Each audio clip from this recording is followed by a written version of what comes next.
All right, thank you so much. The program this morning on ITV is still on. I told you that we expecting the Commissioner of Information in those states. He's already here with us, but because of arrangements, purpose, and all that, so we have to take the pensioners first.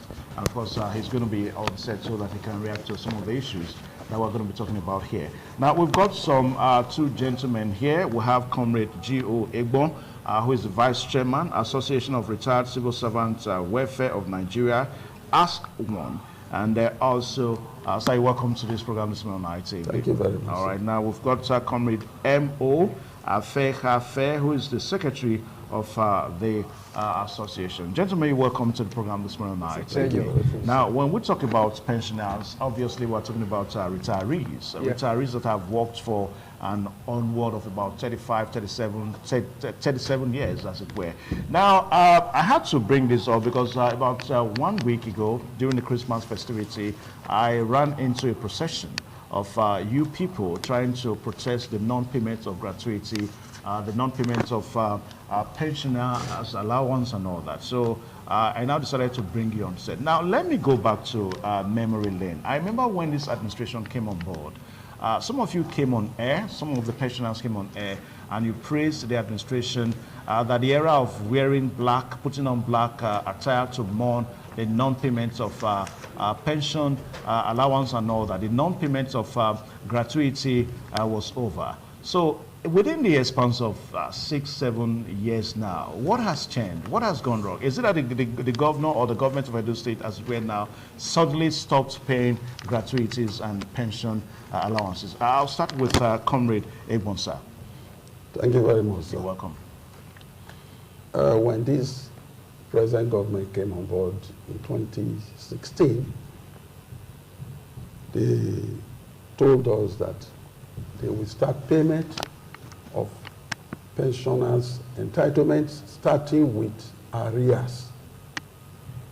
And we were told then, promised them by the governor, that by the time it's done with the arrears, it will go on to the payment of gratuities. And that arrears were cleared, gratuity not paid.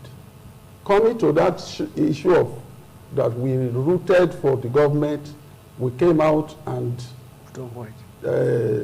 told the whole world the government now. Yes, we did that based on the promise made to us by the government, based on the fact that we believed the government will live true to its promise.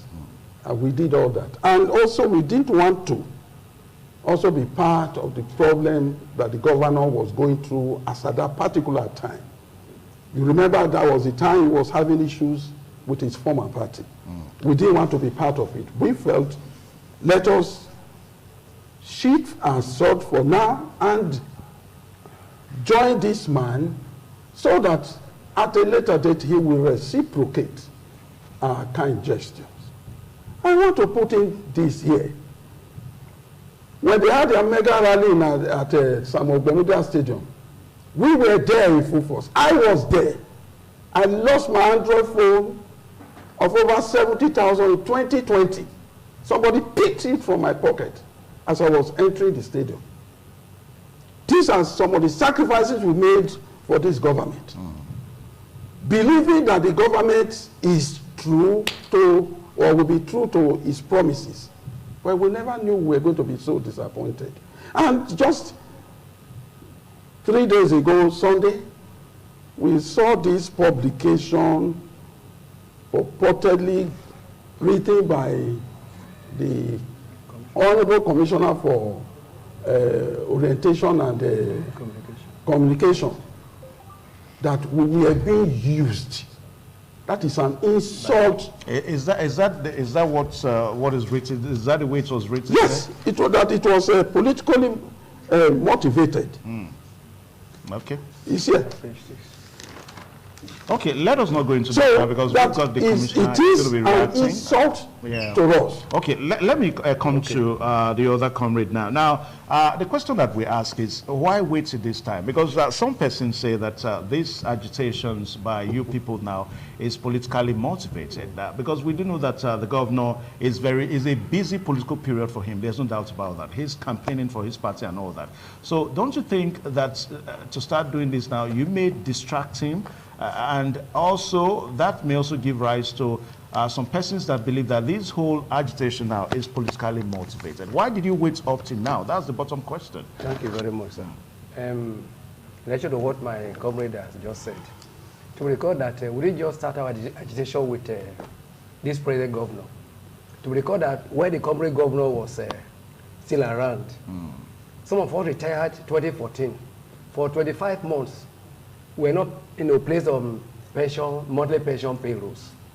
We started agitation right from the time of Comrade Oshomole.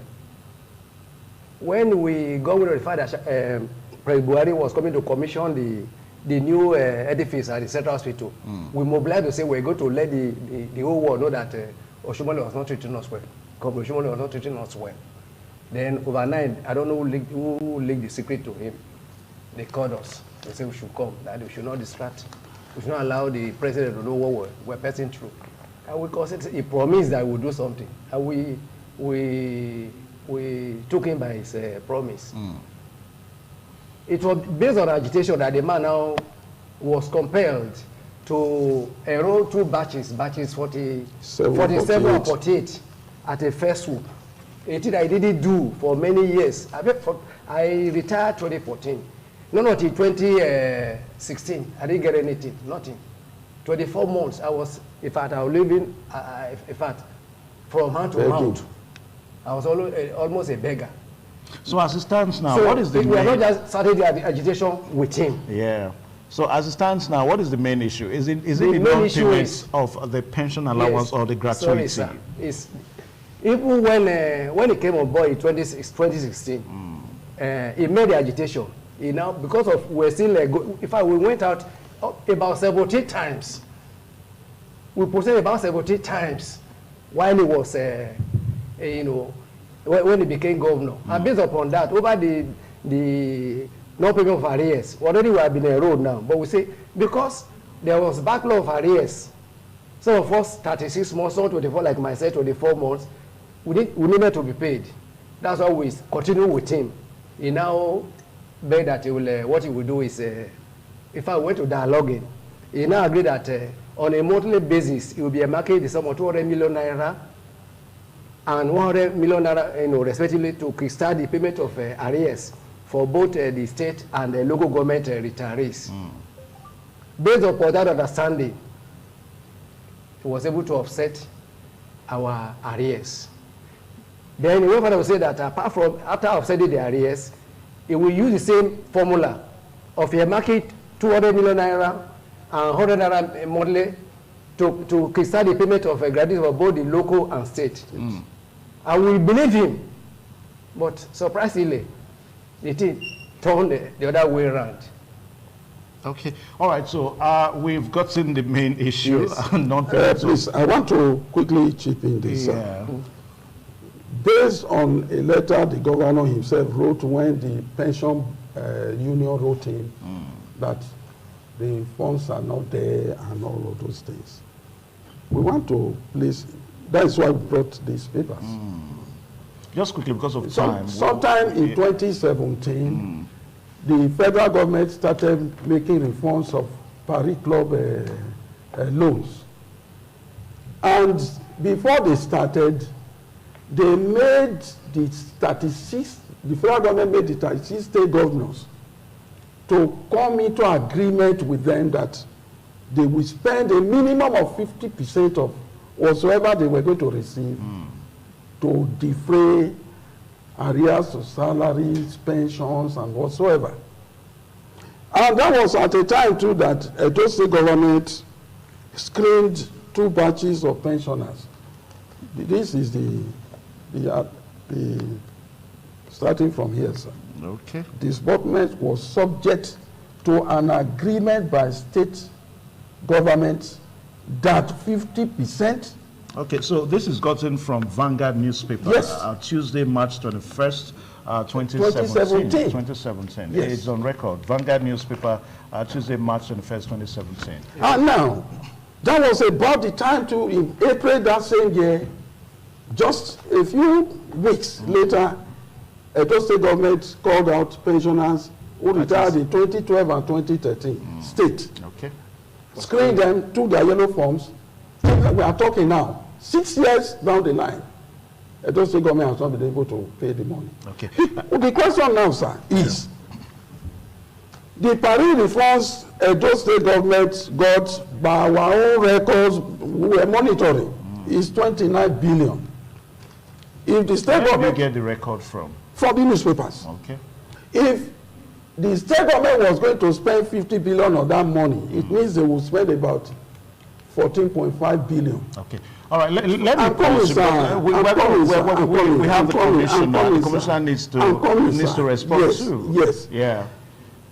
In that screening, that is for those two groups, 2012, 2013, we were told by the government that they needed 4 billion. Okay, thank you so much because of time, because I'm really pressed. The government that needed 4 billion. I'm pressed for time to